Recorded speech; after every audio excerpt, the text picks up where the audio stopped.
lovely. We couldn't ask Brilliant. any No, thanks better, very much. Sorry to could you? interrupt. No problem, sir. Not at all. If you just take a swap over, you'll be able to see the whole Yeah, of yeah, we'll the... do it separately, yes. That's perfect, that's perfect. So tell me, Thomas Scott, yes, And I That's the think I railroad saw Mr. superintendent. Thomas Scott at the Wallius Monument in Stirling as well.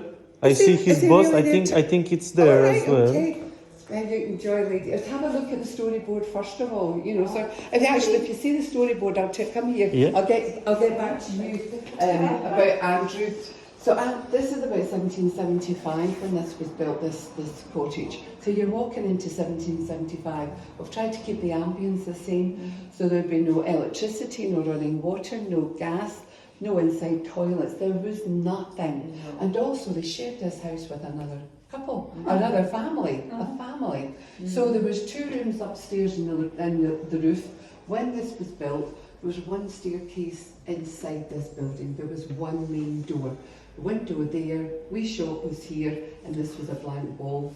Or it was just a brick wall. It got changed and a door was added and a window was added, and it's the same here. And then his wife, lovely, she opened us up as a museum in 1908, and what she did was, which I am pretty sure that she has renovated it to match up this little frieze. She added that to the top, this window instead of this window. She just gave it the right look. Now also, the 2 windows here were never here when Andrew was born. He was born about this time and lived about this time, and when you look at this part here, there are no windows.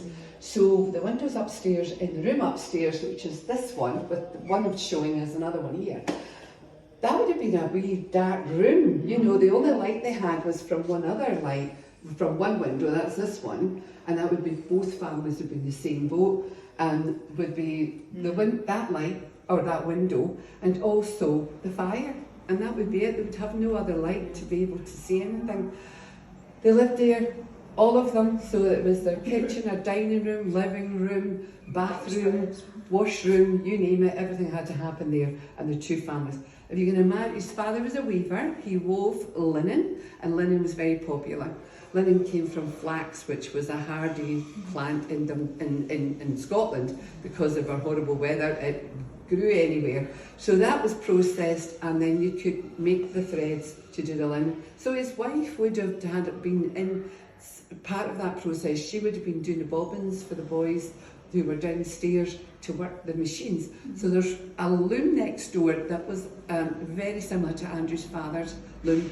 Now it's 200 years old, so it's not been reproduced. Nothing in here has been reproduced. They've all tried to get everything in the right age, time, in character, etc. Because the family had to sell every stick of everything they had to get to America, and they're still short £20. Where did they get £20? Which is over £2,000 in those days. And a lady who had delivered Andrew in this wee bed, her name was Ali Ferguson, came to the rescue, and she had given them the money. Now there's a desk upstairs from the Hendersons, and that's his father's desk. So we do have 1 piece of furniture that belonged to the father, and the key that's on top of the desk was used by Andrew to open up the beautiful big park that's over there, which he was not allowed to go into as a youngster. His father's family and his mother's family petitioned to the courts to ask if we could, if the people of Dunfermline could go in for 1 day a year. It was just 1 day a year, and it got granted, you know, but only in provision that there was no Carnegies and no Morrisons were allowed into the park.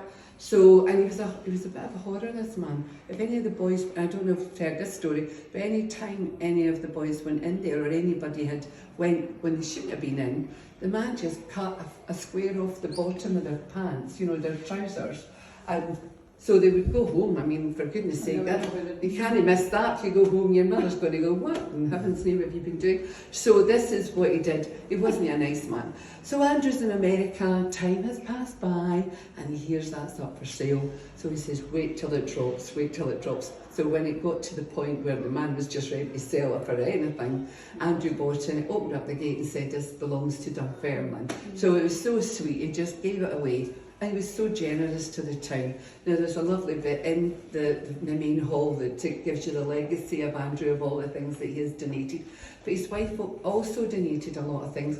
So if you've been in Dunfermline yet, or you've heard of it, it used to be a Stackers Hotel. It's opposite the back of the bus station. It was also a nightclub, Johnson's nightclub, etc., which is up in the town, and that was a women's institute his wife had built for the women in Dunfermline that needed to be on their own, or that was for women only. So she also contributed a lot.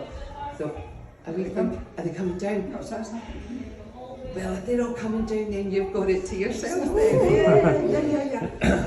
So when you go in here, there's a wee, well, I don't know if the wee man would be singing a song, I don't think, but normally there's a wee chap singing a song. But when you go in and see everything, have a wee look at they'll all be together and they'll be coming maybe get down. the kids to sing us.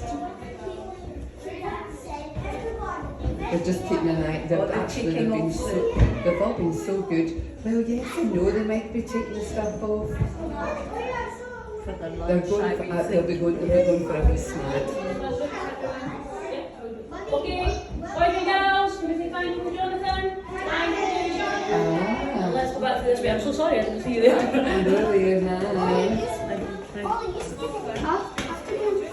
There's people waiting, so let's people line up.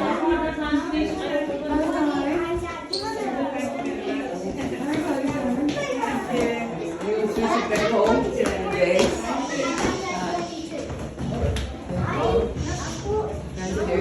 And so go and enjoy this lovely piece of history. It's wonderful. And if there's anything you need to ask me, please let me know. Now upstairs are a bit tight, and the children's upstairs. Ladies, sorry ladies, I'm going to put something on up the stairs.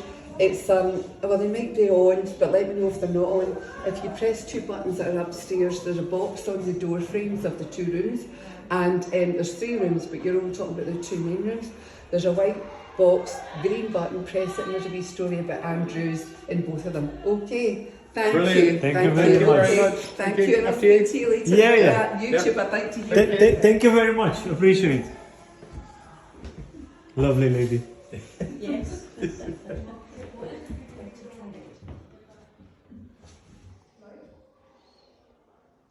When she said room, I had no idea it was going to be, take us. Yeah. Yeah. It's like it's more a workshop than a house. Yeah. And she did say that the shop was she's France. As long as the ground floor is miniature room. Yeah.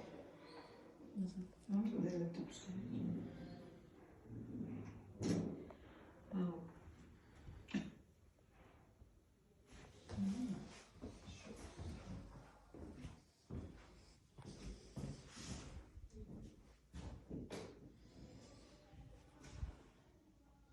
Questa si occupa famiglie, ce se la război. Carnegie.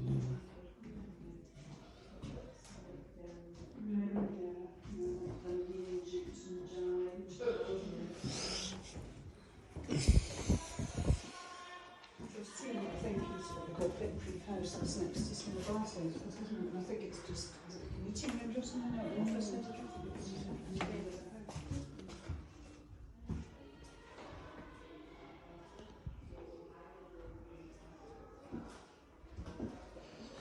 Deci asta a fost pusă după. Uite, sursa lor de apă.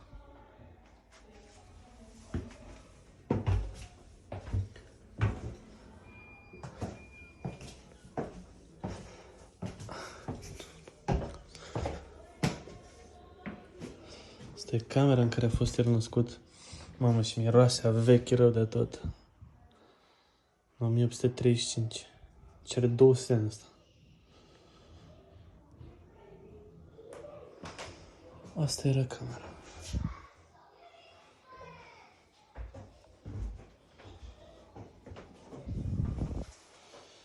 Și asta e masa lui taică-su. Are 100 de ani, dacă e normal așa ceva.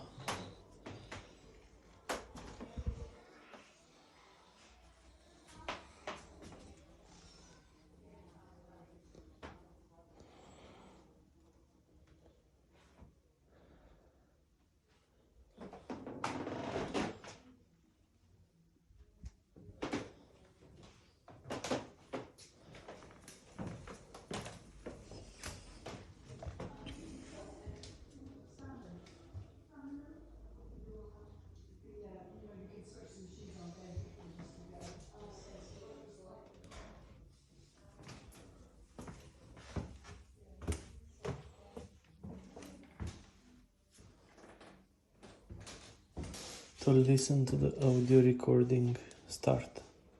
I think so, yes. Yeah. Andrew was 8 before he went to school. Today's children start school at 5 or 6, but in the 19th century, schooling was not compulsory, and Andrew's parents waited until he himself decided he would start his education. In 1843, he enrolled at Mr. Robert Martin's Lancastrian School in Rowland Street, just down the hill from Neely Street, paying a penny a week for his schooling. This type of school was very common in Victorian times, and generally had one teacher with over 100 pupils in a very large classroom. In such conditions, discipline had to be strict, but the teacher usually had the help of pupil teachers or older children to deal with the younger ones. Despite the noise and large numbers, Andrew was quick to learn.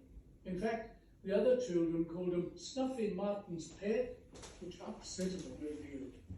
However, he realized how useful a good memory could be when he earned his first penny for reciting the Robert Burns poem, Man Was Made to Mourn, in front of the whole school. Burns was to become a favourite poet throughout his life. As a boy, Andrew was given a pair of rabbits. He was happy to look after them, but found they ate a great deal. His first business venture was to persuade his friends to help feed the rabbits in exchange for having any baby rabbits laid in their eggs. So it was, the rabbits found they were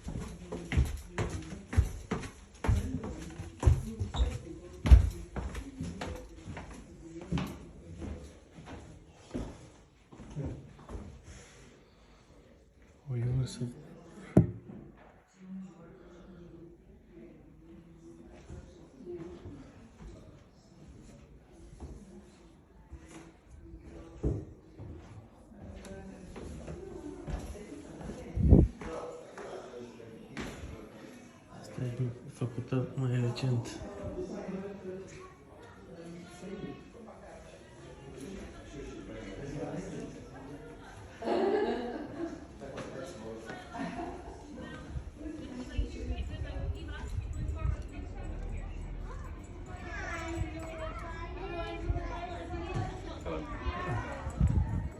Alright, great. Come to the toilet if you need this. I'll stand here.